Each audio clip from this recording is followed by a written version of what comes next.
शिव भूमि विष्णु धाम यानी कि बद्रीनाथ धाम क्या है रहस्य। सभी चारों धामों का अपना अपना पौराणिक महत्व है। इन्हीं में से एक है बद्रीनाथ। बद्रीनाथ के विषय में एक रोचक कथा प्रचलित है। पहले यह शिव की भूमि थी और बाद में यह श्री हरि विष्णु का निवास स्थान बन गया।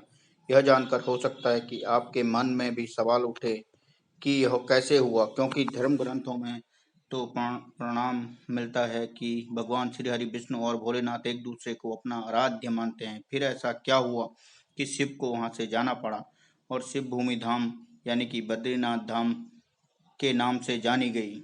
कथा मिलती है कि श्री विष्णु की इस भूमि में यानी कि पहले बद्रीनाथ भगवान भोलेनाथ का निवास स्थान था। शिव यहाँ पर अपने परिवार के साथ वास करते थे, लेकिन एक दिन भगवान विष्णु जब ध्यान करने के लिए स्थान की खोज में थे तो उन्हें यह स्थान दिखाई दिया। यहाँ के वातावरण को देखकर वह मोहित हो गए, लेकिन वह जानते थे कि यह तो उनके आराध्य का निवास स्थान है। ऐसे में वह उस जगह पर कैसे निवास करते। तभी प्रभु के मन में लीला और विचार आया और उन्होंने एक बालक का रूप लेकर जोर जोर से रोना शुरू कर दिया।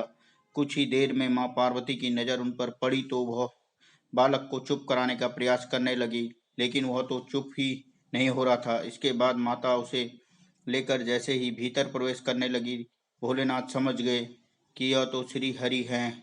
उन्होंने माँ पार्वती से कहा कि बालक को अपने छोड़ दें, वह अपने आप ही चला जाएगा, लेकिन माँ नहीं मानी और उसे सुलाने के लिए भीतर लेकर चली गई। जब बालक सो गया तो माँ पार्वती बाहर आ गई। इसके बाद शुरू हुई विष्णु की एक और लीला।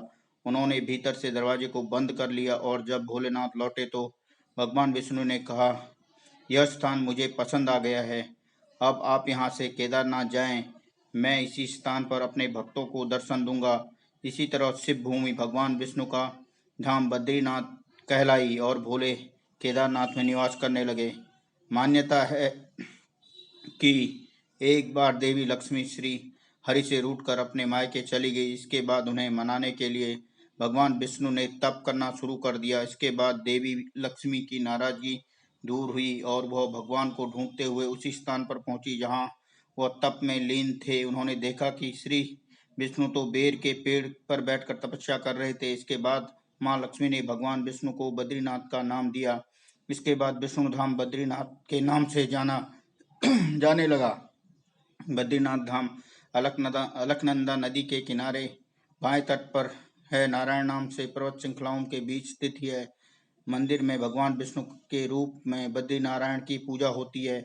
यहाँ स्थापित उनकी मूर्ति शालिग्राम से निर्मित है। इसके बारे में मान्यता है कि इसे आदि शंकराचार्य ने 8वीं शताब्दी के पास स्थित नारद कुंड में निकालकर स्थापित किया था। इस मूर्ति को श्री हरि की स्वतः प्रकट हुई 8 प्रतिमाओं में से एक माना गया है। सर्दियों के चलते बद्रीनाथ धाम के कपाट बंद कर दिए जाते हैं और प्रत्येक बसंत पंचमी के दिन राजपुरोहितों द्वारा मंदिर के कपाट खोलने का मुहूर्त निकाला जाता है। इसके बाद उसी तय तिथि और समय पर बद्रीनाथ धाम के कपाट खोले जाते हैं। इसके बाद अक्टूबर नवंबर तक भगवान श्री विष्णु के अलौकिक धाम। Thanks for watching. प्लीज